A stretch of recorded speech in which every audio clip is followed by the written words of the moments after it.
झूठ के और लूट के अलावा कुछ नहीं करते।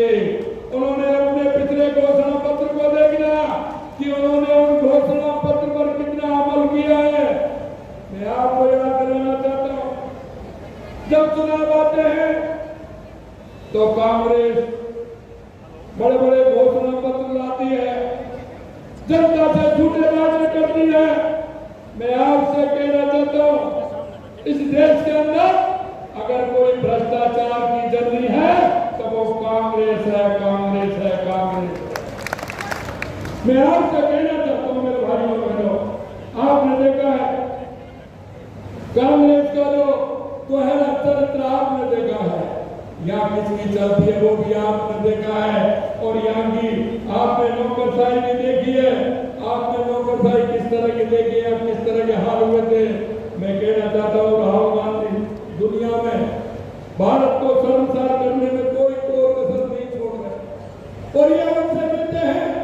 भारत के टुकड़े होंगे इंशाअल्लाह, इंशाअल्लाह राहुल गांधी उनसे मिलते हैं। भाई हमें ये तो बता दो आपका उनसे संबंध क्या है, क्या रिश्तेदारी है, क्या मेहरबानी है, जरा ये तो राहुल जी बताइए कि उनकी आपसे क्या रिश्तेदारी है। आप तो देश तोड़ने की बात करते हैं, देश को विघटित करने की बात करते हैं।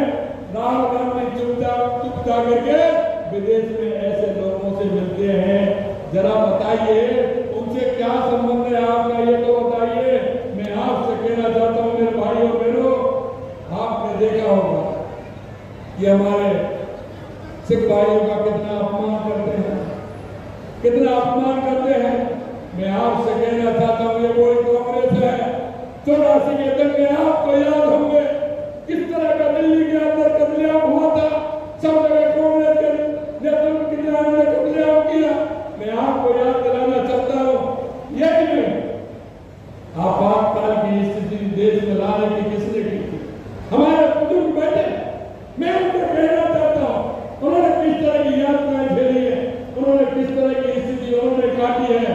और मैं यही बात आपसे कहना चाहता हूँ मेरे भाइयों बहनों, आप हरियाणा के भविष्य के बारे में चिंता करें। आपसे मैं ये कहना चाहता हूँ देश के यशस्वी प्रधानमंत्री नरेंद्र मोदी जी के नेतृत्व हम विकसित भारत की कल्पना, क्योंकि हम भारत को आगे बढ़ाना चाहते हैं, हम देश को आगे बढ़ाना चाहते हैं, हमारे प्रदेश को आगे बढ़ाना चाहते हैं। मैं आपसे कहना चाहता हूँ हमने हमारे संकल्प पत्र में राजस्थान के अंदर हमने जो वादे किए थे, आप राजस्थान में आपकी रिश्तेदारी है, नातेदारी है, आप देखते हैं आए दिन आपका आना जाना होता है। आप पूछ लीजिए कि हमने उस संकल्प पत्र में से 9 मिले हुए हमने 50% से ज्यादा काम करके उनको दिखा दिया कि हमारे संकल्प।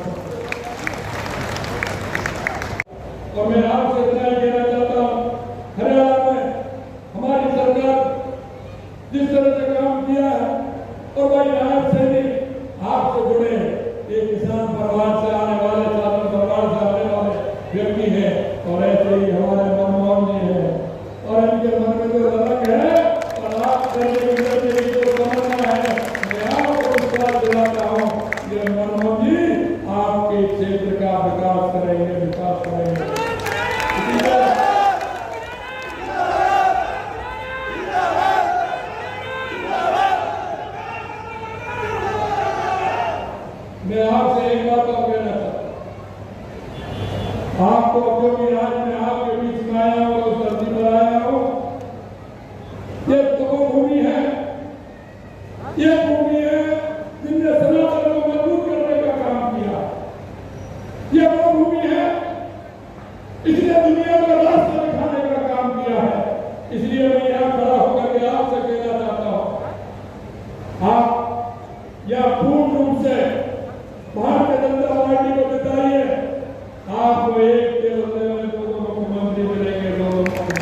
घनश्याम को एक अच्छा और एक ऐसा दर्शनीय स्थल बनाने के लिए हमारी सरकार ने 100 करोड़ रुपए दिए हैं। और मैं चाहता हूं कि हमारे यहाँ जो तुलकाना धाम है वो भी बहुत प्रसिद्ध धाम है और वो भी यहाँ एक अच्छा और सुंदर बने, ये भी मैं कहना चाहता हूँ। और हमारे सरकार ने कहा है कि इसको ये बढ़ाने का काम करेंगे। अंत में मैं आपसे इतना ही निवेदन करना चाहता हूँ मेरे भाइयों बहनों, ये कांग्रेस के लोग बहुत स्वार्थी हैं। ये जब चुनाव होता है तो इस तरह की बात करते हैं। फिर मैं याद दिला रहा हूँ, इनके किसी भी महकाने में नहीं आना है, इनको मौतोड़ जवाब देना है और आपको हरियाणा में फिर से हैट्रिक लगानी है और नायब जी के नेतृत्व में फिर से सरकार बनानी है और हमारे मनमोहन को बचाना है। और मैं आप सभी को बहुत बहुत धन्यवाद देना चाहता हूँ। आप सभी मेरे साथ मिलकर के भारत माँ का जय बोलेंगे और दोनों हाथ खड़े करेंगे ऊपर और उसके बाद हनुमान जी की मुट्ठी बांधिए पूरी